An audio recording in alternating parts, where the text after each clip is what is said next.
Hi everybody, I'm Carter. I'm the host and creator of That Is Interesting, and I'm here for the 100K Q&A. So I know this is like 2 months late, but since I hit 100,000 subscribers, I've been busy. I've been finishing my school year, had finals, and then I've also been working on writing some other videos that should be up soon. So that's exciting. Plus I'm now at 110,000, so all good stuff.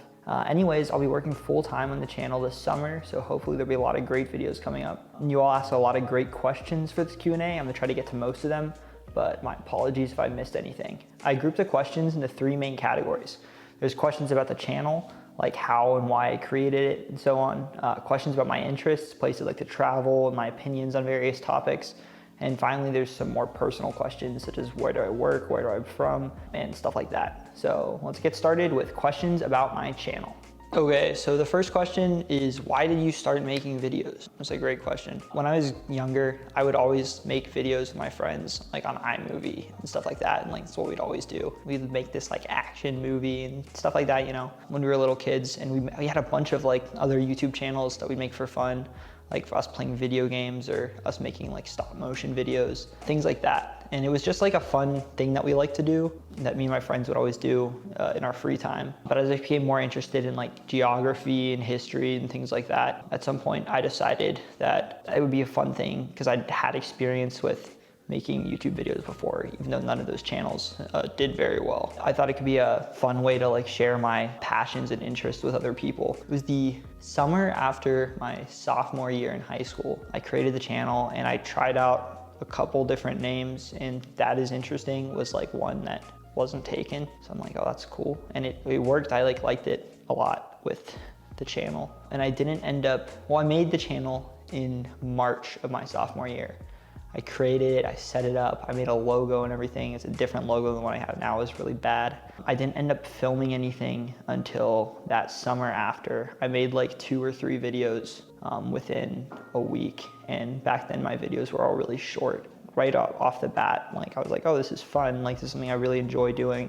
And I would spend a lot of my free time making more and more and more of them. I probably had several dozen videos out, and I'd been making them for 2 years before anyone really started watching them. The way that it took off was really random. I'd had a video that had been my biggest video at the time about how the Andrew Johnson administration tried to buy Greenland, Iceland, Canada, and like the whole basically North American Arctic, and basically only wound up with Alaska. But then when Trump had said he'd wanted to buy Greenland, or he'd say it, but there was like a leak or something.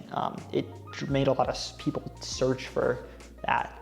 And guess whose video was up about the US wanting to buy Greenland, even though it was a totally different topic. So it ended up getting a lot of traffic to the channel. And then quickly, it picked up a couple of my other videos, and YouTube sort of, the algorithm did its thing, and as new people are coming to the channel, some of my other videos did really well. Specifically that 80%, 20% population patterns video on the population sort of cutoff line in the US. And that one shot to the top and sort of carrying other ones. And it's kind of, I've had periods of growth and periods of like where it's sort of plateaued. It's been growing for there. And it really started to pick up again when I launched the US Explained series, which would have been the beginning of my freshman year in college. So a couple years later, a couple years after I started the channel. And from there, it's been a pretty good period of sustained growth, where as long as I'm uploading stuff, the videos are, there's people watching them.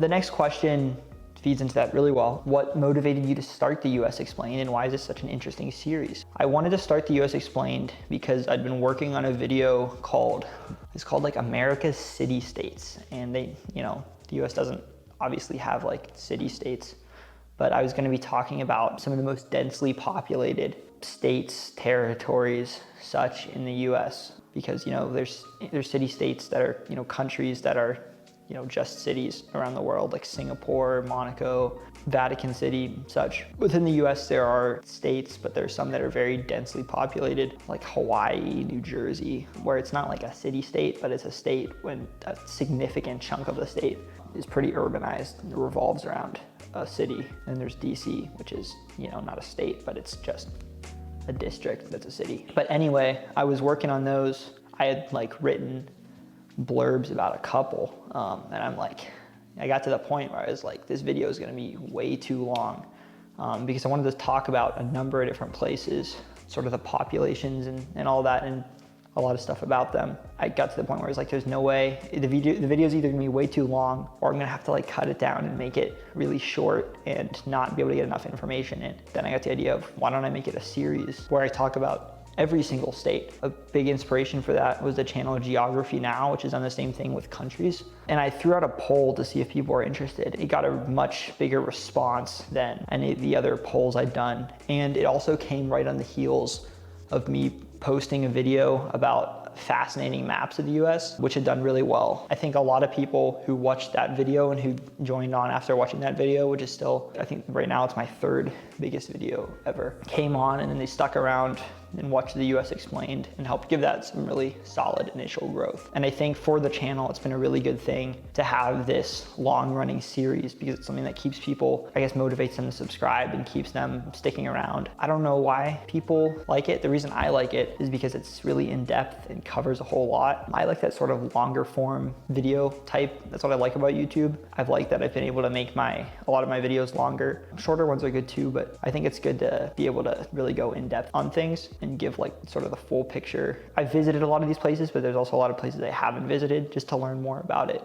because I now want to travel to like each of these spots that I'm talking about. Okay, the next question is, what keeps you motivated and interested in learning so much information about political, human, and physical geography for these videos? So the nice thing is that it's something I'm genuinely passionate about.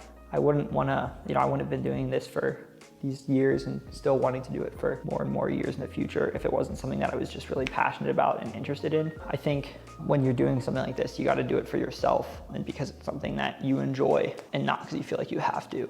I like that I know that the stuff I'm doing is reaching people and that I'm able to share my passions and interests with other people, teach them new things, do that in a way that's easy for people to understand. And if I can help people learn more about the world and find a passion for, whether it be history or geography or anything like that, all the topics I dive into, I'm happy with what I'm doing and I know that I'm having a positive impact, which is really good.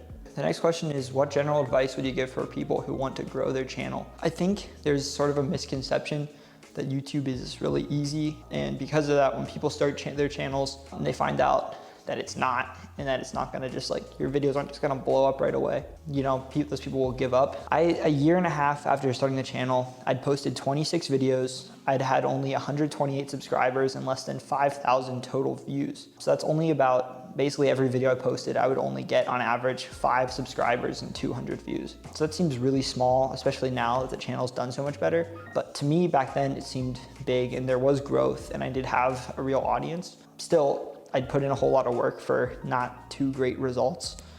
If I'd been expecting something to be just amazingly successful right away, I would have given up a long time ago. But I stayed with it because, like I was saying earlier, it's something that I was genuinely passionate about, and that's why it became successful. I think people who watched it saw that it was something that I was truly interested in, and because of that, I was able to, make so many videos and have just so many more chances for the videos to do well. So that's my advice, is do it because it's something that you're interested in and passionate about, and don't do it trying to achieve success, especially immediate success, because I think you'll wind up being disappointed. Next question is, where will you display your Silver Creator Award? So I unfortunately do not have it with me right now, but I have it back at my house. I'm actually just moving into a new house, so I'll have it in my room, hang it up on the wall somewhere. So I'm excited to have it up. Since I got it, I knew I was moving in a couple months, so I just kind of set it on my desk, but it'll be nice to have it actually on display.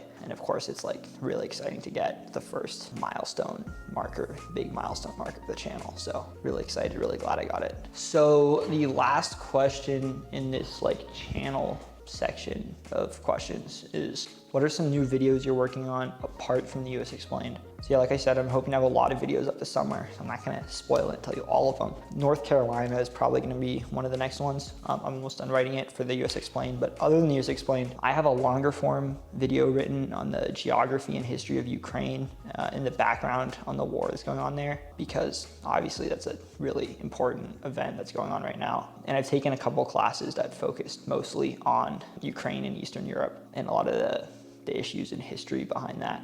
So hopefully with my focus on geography, I'll be able to share that and to give a good background for people on that and how sort of that all went on to shape the events that are going right now. Other than that, I'm making a video on the fall line, which is a really interesting thing. I mean, fall lines are a geographic feature that occur everywhere, but the big one is the one in the southeastern US, where sort of the foothills and Piedmont of the Appalachians turn to the coastal plain, and it's like the last spot where rivers are navigable because there'll be like waterfalls and rapids and such, and they all tend to form a line. And because of that, you know, it's really good for milling. It's a place where ships will have to stop and move. So cities and towns tend to develop on there, and there's a whole sort of string of cities that exist in the southeastern US, all the way from like New York down to, I want to say, Montgomery, Alabama. So super interesting video that I haven't started working on it, but got it planned out, and I'm excited for that. Another one, I've really enjoyed making videos on,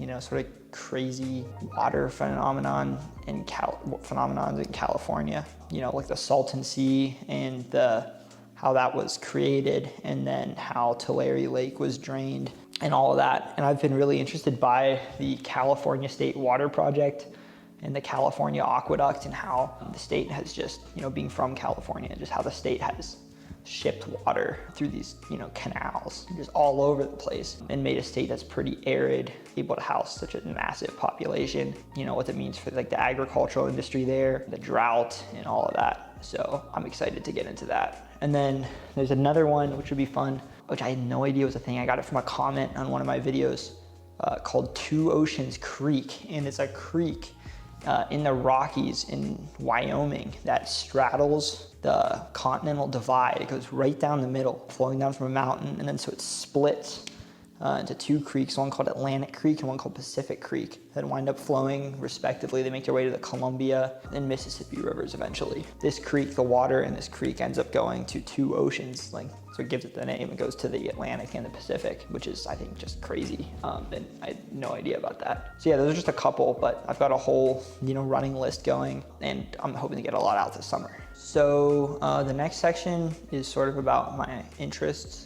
I got a lot of questions about that. Up first, we have two questions that I think are kind of similar, so I'll just answer them in one. The first is, outside of the US, are there any nations you're interested in learning about, their states and country as a whole? And then what are the top countries you're most interested in visiting? So I just took a class on Eastern Europe, and I thought that was really interesting to just study and dive in on like one specific region. And hopefully I'll make more videos on that, because I've, you know, had a bit of a focus on it over the last semester. Going further on that, I think will be really interesting. And then next semester, I'm actually gonna be studying away in 3 different countries. So I'm not gonna tell you which ones quite yet, but hopefully I'm gonna try to make a video in each one and get some good content. Maybe sort of a US Explained type video focusing on like each country. I think that could be really cool, and you'll have some like on-site filming from each of those places. So that'll be really exciting. The next question is, how did you find your passion for geography? So I live in California, and California is very like, there's mountains everywhere, lots of hills, valleys, the ocean, all of that. So when I was younger, I'd go on hikes, and there was one hike I remember climbing to the top of this mountain and like looking down and wanting to know what I was seeing and where my house was, and like just all of that. And after that, I got really interested in like checking out maps and learning about maps and making maps and drawing maps, and just learning about the like geographic features and the geography of where I lived. And that sort of spread to like an interest in like the geography of the whole world and how that ties into like history and human geography and like population, settlement, and all of that, because I think it's all, you know, really related. And then we'd also go on like road trips and going to like train trips and like going to different towns and cities. I always thought was super, super cool to visit new places and see how they're all different. That I think was one thing, like being able to travel so much around the United States, which I'm really lucky to have done, and has sort of helped give me this passion for wanting to make the US Explained. So the next question, congrats on almost 100,000 subscribers. Thank you. How many states have you been to? Any particular favorite places you've traveled to? I figured this out earlier. If I go with any state I've like technically physically been in, 39. So a good bit, almost there. If I get rid of states that I just passed through without spending any time there or visiting some place in particular, and I get rid of places I went to when I was like really, really young and didn't really remember, it's down to 24. So about half the states. So some of the favorite places I've been to, I really like Northern California and the Oregon coast, you know, just really beautiful with the redwoods, rainforests, the oceans, and the cliffs and bluffs alongside. I really like New England. I didn't spend too much time there, but I went through on the train, spent time in Boston and Providence, which I thought were both really cool cities. San Antonio, I liked a lot. San Antonio was really fun. I'd never been to Texas before, and just seeing this sort of beautiful old historic city and, you know, the river walk and everything about it, I thought it was a really fun place. Pittsburgh, my original hometown, of course I think it's a great place. I've lived in DC for like half a year, and I really like DC. Hopefully I can go back soon. Didn't spend too much time there, but Kentucky is really nice, just in terms of like, stopped in Louisville, went to Lexington, Frankfurt, and drove across a lot of the state. And it's just really pleasant and beautiful. These green rolling hills, horse pastures, just a really, really pretty place. The Southwest in general, I think is really nice. You know, New Mexico, Arizona especially. Just, you know, there's some really stunning scenery. Utah, I don't know if it's really counts as the Southwest, but Utah is spectacular. And then in terms of some cities, you know, I really like San Francisco a lot. I went on a road trip across the country, and some places that, you know, surprised me, cities you don't hear much about, but I thought were really nice, include like Oklahoma City, Omaha, Hot Springs, Arkansas is a really nice smaller town, but it's still super interesting and unique. So I could go on all day, but lots of fun spots. So next, another 2 questions that I'm gonna combine because they're pretty similar. What is your favorite state? And then this next question is, I thoroughly enjoy your videos. I'm big into physical geography and history. If you couldn't live in the current state that you're in now, which one would you choose and why? And what do you look for in a state? So I don't know, it's hard for me to pick.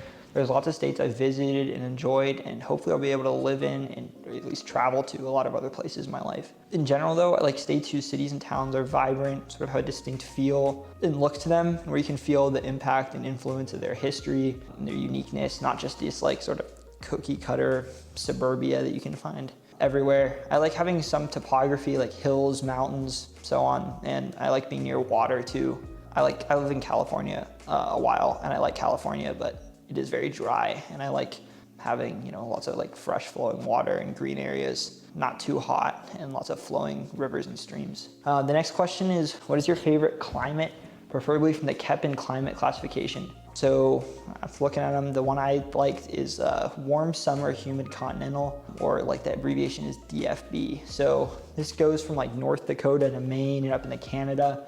It has some humidity, not too dry, 4 distinct seasons, so you really feel all the weather and everything. It's what I grew up with in Pennsylvania, so it sort of feels almost like my default climate, like a baseline. So when I'm in other areas, I almost like unknowingly compare it to that because it's what I'm used to. So yeah, that's what I go with. Next question we got is, have you visited the state of Michigan?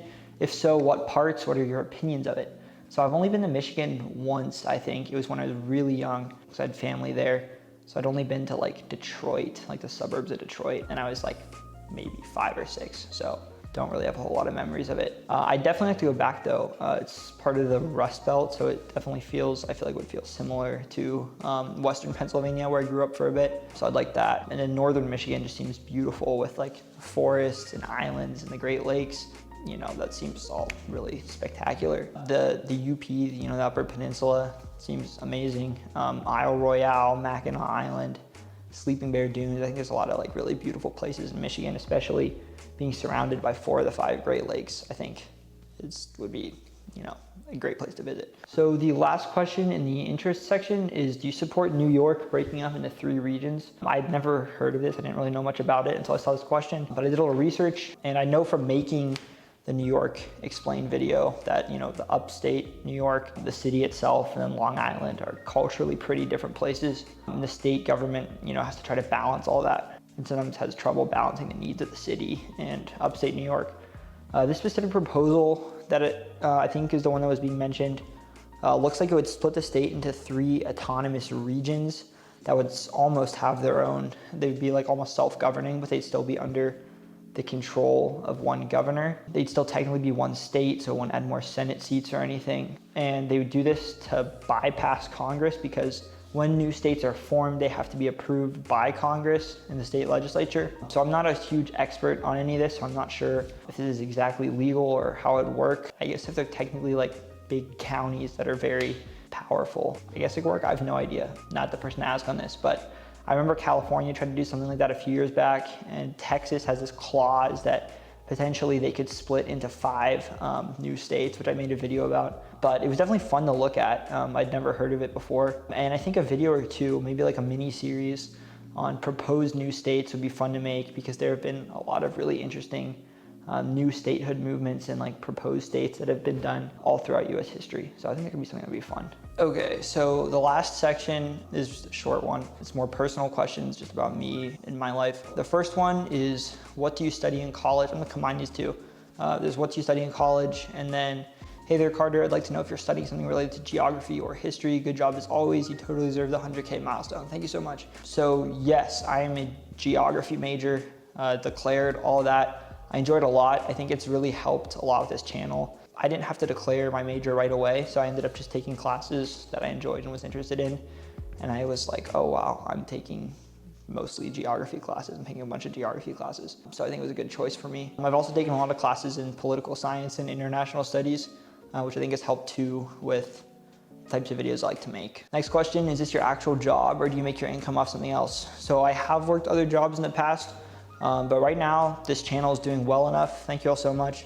That is my only job, and I'm hoping to continue growing and professionalizing and expanding it so I can have it going and sort of ready to go as a full-time job when I graduate. You guys will be seeing more of me, which is fun.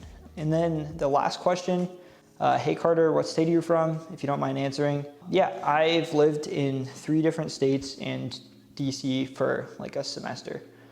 So I've been in Pennsylvania, Minnesota, and California, and then yeah, half a year in Washington, DC. And you know, I have great things to say about all those places. I think they all have their own pros and cons, but overall, they're really, you know, unique, amazing, interesting places that I've all really enjoyed living in. So yeah, thank you all so much. Thank you guys for 100K. Thank you for watching the video, and I will have more stuff coming soon.